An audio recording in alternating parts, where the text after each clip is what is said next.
E aí, pessoal, eu sou o professor Pinguim e a ideia do nosso vídeo de hoje é falar um pouco sobre equações diferenciais. A ideia desse vídeo é a gente falar sobre equações diferenciais, sobre que problemas práticos a gente pode resolver com elas, como a gente constrói esse problema e como a visão matemática pode fazer com que a gente deduza equações que descrevam problemas físicos, sem a necessidade de ficar fazendo vários experimentos para isso. O nosso foco desse vídeo não vai ser sobre como se resolvem essas equações, e sim sobre como a gente monta os modelos e, a partir do modelo já resolvido, como a gente pode analisar as variantes dele e tirar conclusões a partir disso.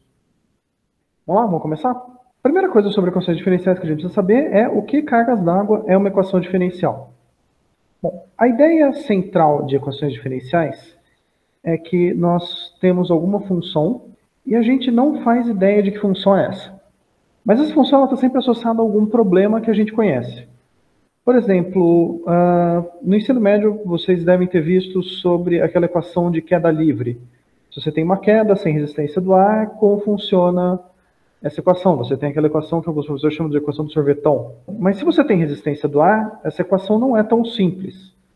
E nós temos características físicas de saber como funciona a resistência do ar para deduzir como poderia ser essa expressão que determina a sua posição em função do tempo.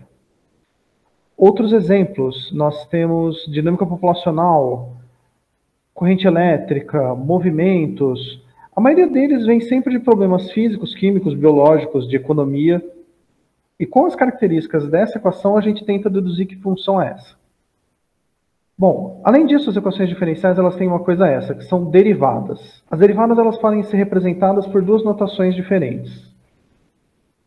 Y' de t ou dy dt.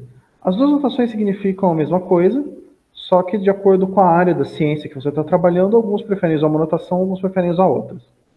Independente de qual notação você usar, as derivadas elas sempre vão representar uma taxa de variação.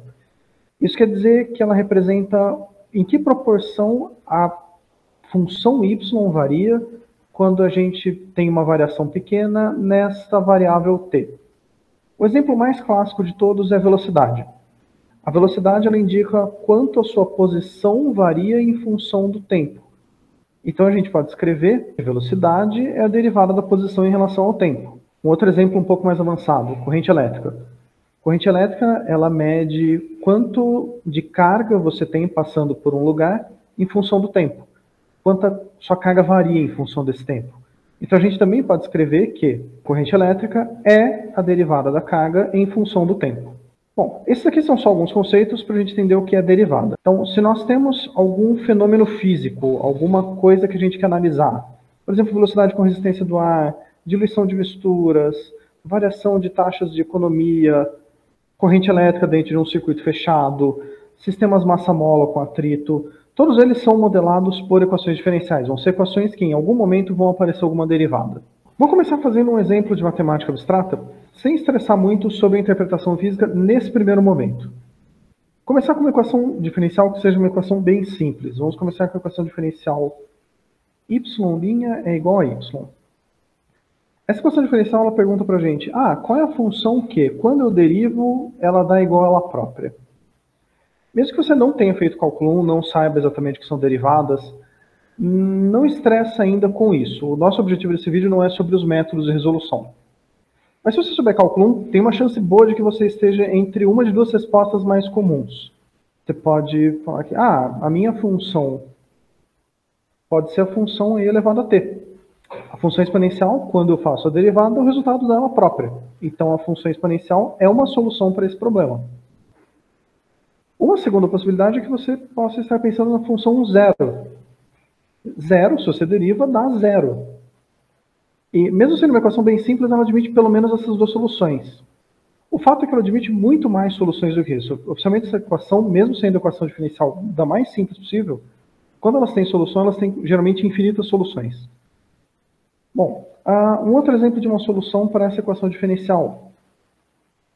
A função 5 vezes e elevado a t. Ou a função 8 vezes e elevado a t. Ou a função menos 3 vezes e elevado a t. Todas essas funções são soluções da equação diferencial. Todas essas funções, se você derivar, o resultado dá igual à própria. E a gente pode resumir todas elas numa só. Todas as funções, elas têm a cara de alguma constante vezes e elevado a t. Por mais que essa equação diferencial, mesmo sendo uma equação diferencial bem simples, tenha infinitas soluções, elas todas têm uma cara em comum, elas têm características comuns. E a gente pode analisar isso de uma maneira gráfica. E aqui eu estou desenhando todas as soluç'ões da equação y' de t igual a y de t em um intervalo pequeno. E aqui nós temos para cada uma dessas constantes um desses gráficos que a gente tem nesta região. Coisas interessantes disso aqui. Se você for pegar qualquer ponto, vai existir um gráfico que passa por ele. Porque eu não desenhei todos os infinitos gráficos possíveis para todas as soluções C possíveis, porque o computador não tem memória infinita. Mas para qualquer ponto que você escolher, vai ter um gráfico que vai passar por ele. E outra coisa interessante é que dois gráficos não se cruzam no mesmo ponto. Uma consequência disso é que se a gente escolher um ponto, vai ter uma única solução que vai passar por ele. Então, digamos que a gente tenha um dado extra. Se a gente tiver, além da nossa equação diferencial, um ponto conhecido, por exemplo, digamos que no ponto 0, a nossa função valha 2. Isso passa a ser o que os matemáticos chamam de problema de valor inicial. O problema desse valor inicial, o nome é meio autoexplicativo. Ele é um problema que você tem um valor inicial, além da sua equação diferencial. A partir do momento que a gente tem um problema de valor inicial, a nossa solução vai ser única. De todos esses gráficos, que tem essa forma constante vezes e elevado a t, só vai ter um que vai passar por esse ponto específico. A gente pode até destacar ele no meio de todos. Não tem nenhum outro gráfico com esse formato que vai passar nesse ponto aqui, que quando x é 0, y vai valer 2. Esse problema de valor inicial é o que vai ter mais aplicação prática para a gente. Porque os nossos problemas físicos, a partir do momento que você tem uma condição inicial dada, o seu fenômeno físico vai acontecer sempre da mesma forma. Então, no exemplo de queda com resistência do ar, se você soltar o seu objeto com velocidades iniciais diferentes, o movimento é diferente. Mas se você soltar em vários experimentos sempre com a mesma velocidade inicial, o movimento vai ser sempre igual. Vamos dar um exemplo com o decaimento radioativo.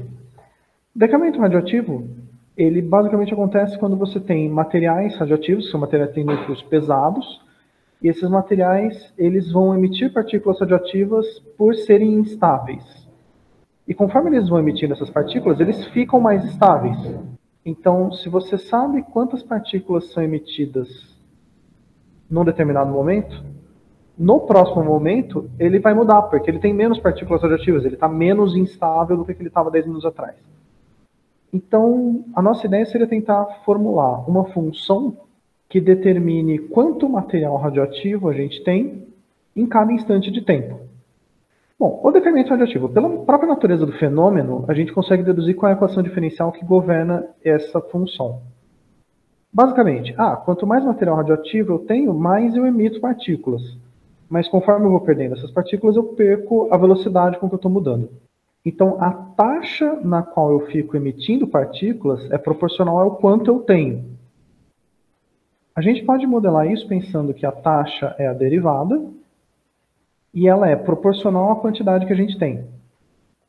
Com o detalhe de que a gente vai perder material radioativo. Então, essa taxa é negativa. E você vai ter alguma constante, que eu vou chamar de azão, que é uma constante que depende do material. Porque césio se decompõe em outra velocidade, urânio se decompõe em outra velocidade, plutônio se decompõe em outra velocidade. Esse coeficiente azão ele representa qual material você está trabalhando. E, além disso, como essa equação, se a gente for resolver agora, vai ter infinitas soluções. Mas se a gente souber quanto você tem de massa no começo, aí você vai ter uma solução única. A gente vai resolver isso usando software. Eu vou usar o comando que ele tem pronto na memória de resolva a equação, a derivada de y em t vale menos 2 vezes o próprio y. Eu chutei o a como sendo 2. Não tem nenhuma razão para esse a valer 2, ele poderia ser qualquer número arbitrário. E quando a gente resolve isso, o Maple diz que sua solução é alguma constante vezes e elevado a menos 2t. A gente pode fazer o gráfico analisando como funciona essa constante. E agora, com a mágica da edição, a gente tem que esse texto aparece magicamente já digitado. Vamos botar uma animação para mostrar como seria esse gráfico com vários valores diferentes para essa constante. E Pensando no fenômeno físico, isso faz muito sentido como resposta final, porque o decaimento radioativo você tem em massa, que começa com uma quantidade que varia de acordo com a sua amostra, e aí ele vai perdendo material radioativo, mas ele vai perdendo cada vez mais devagar. E ele vai tendendo a zero, independente de que quantidade inicial de matéria você tem. Bom, vamos fazer um segundo exemplo que também é interessante, mas um pouco mais avançado. Vamos falar sobre divulgação de notícias. Esse é um exemplo mais avançado do que o anterior. Fisicamente, como uma notícia se espalha? Tem alguma notícia, algum evento que acontece, e aí tem um grupo de pessoas que ficou sabendo que estava lá na hora. E aí essa notícia ela vai se espalhar para toda a sua comunidade. A forma que ela se espalha, a velocidade com que ela se espalha, depende de quantas pessoas já sabem dela. E quanto mais pessoas você tem sabendo essa notícia, mais agentes você tem para espalhar ela. No entanto, tem uma contrapartida de que quanto mais pessoas já sabem dessa notícia, menos ela vai se espalhar, porque se você está contando para alguém que já sabe, você não está espalhando a notícia, você simplesmente está reconfirmando ela. Então, a velocidade com que ela se espalha depende de dois fatores. Ela é proporcional a quantas pessoas já sabem e proporcional a quantas pessoas ainda não sabem. Então, vamos criar isso usando o modelo de equação diferencial agora. A primeira coisa, a velocidade com que ela se espalha vai ser a derivada. Ela é proporcional, então a gente tem alguma constante, a quantidade de pessoas que já sabem e a quantidade de pessoas que não sabem. Eu vou representar esse y como sendo uma porcentagem de pessoas que já sabem. Então, se y pessoas sabem, o total menos y é o que não sabe. E a gente tem esse segundo coeficiente aqui. Se a gente quisesse criar um modelo com um número absoluto de pessoas que sabem que tem uma população de 200 mil pessoas, no lugar desse 1 seria 200 mil e o resultado do y seria o número bruto e não o número percentual. Esse coeficiente A ele tem relação sobre quão relevante é essa notícia, quão interessante ela é, quão rápido ela vai se espalhar. Existem notícias que vão espalhar mais rápido do que outras. Por exemplo, o que eu comi hoje no almoço. O mundo não se importa porque eu, em específico, o professor Pinguim, comi no almoço. Então, esse coeficiente A vai ser provavelmente zero. Assim. Ninguém vai querer falar com outras pessoas aleatórias sobre o que eu comi no almoço. No entanto, se esse coeficiente A fosse, vai abrir uma temporada nova de uma série da hora, aí essa notícia vai se espalhar muito rápido. E aí esse coeficiente A vai ser bem alto. E se a gente resolver essa equação diferencial, ela vai ter infinitas soluções igual a todas as equações diferenciais. No entanto, para a gente ter uma solução única, a gente precisa ter um dado inicial. Esse dado inicial vai ser quantas pessoas sabem dessa notícia no instante que a gente começou a contar. Então, digamos que a gente tenha, no instante zero, uma porcentagem Bzão de pessoas que sabem essa notícia. Assim como no exemplo anterior, eu não estou focando na resolução. A gente vai resolver isso via software. O Weber vai fazer isso em função dos coeficientes A e B e vai chegar numa solução. E a solução é esta coisa aqui. Poxa, que função feia. Equações diferenciais feias têm soluções feias. Mas não tem um jeito de deixar mais bonita? Eu consigo imaginar só um jeito de deixar essa equação mais bonita, que é botando uma foto do meu cachorro do lado. Agora a equação ficou mais bonitinha porque o meu cachorro está olhando para ela. Do mesmo jeito que a gente fez as análises gráficas para outra equação, a gente pode fazer análises gráficas para essa também. No caso, a gente tem dois coeficientes, então eu vou fazer duas análises. A primeira, analisando como essa equação varia de acordo com o coeficiente B. Se eu avaliar a quantidade de pessoas que sabem no começo da notícia, como ela se comporta? Então, vamos analisar aqui. Aqui a gente tem o B, eu coloquei ele valendo no início 0,01%, e vou fazer ele aumentar de 1 em 1% e analisar como ficam esses gráficos. Todos os gráficos que a gente tem, eles vão ter a mesma tendência. Vou aumentar um pouco a velocidade dele aqui.